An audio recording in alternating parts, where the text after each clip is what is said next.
Telgrafın tellerine kuşlar mı konar? İnsan sevdiğine canım böyle mi yanar? Telgrafın tellerine kuşlar mı konar? İnsan sevdiğine canım böyle mi yanar? Yanıma gel, yanıma otur şöyle yanıma.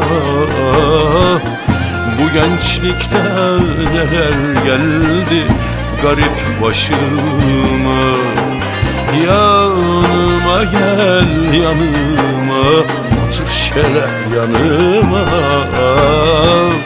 Bu gençlikte neler geldi garip başıma.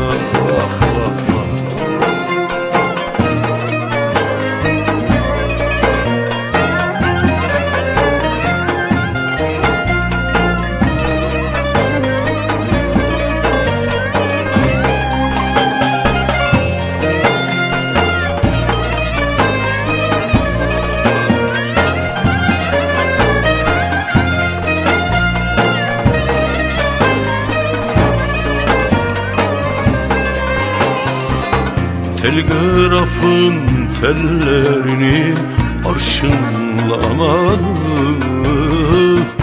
yar üstüne yar seveni kurşunlamalı. Telgrafın tellerini arşınlamalı,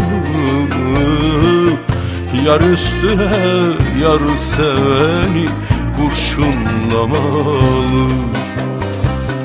Yanıma gel, yanıma otur hele yanıma. Şu gençlikte neler geldi garip başıma. Yanıma gel, yanıma otur yanı başıma. Bu gençlikte neler geldi garip başıma. Yanıma gel, yanıma otur şöyle yanıma.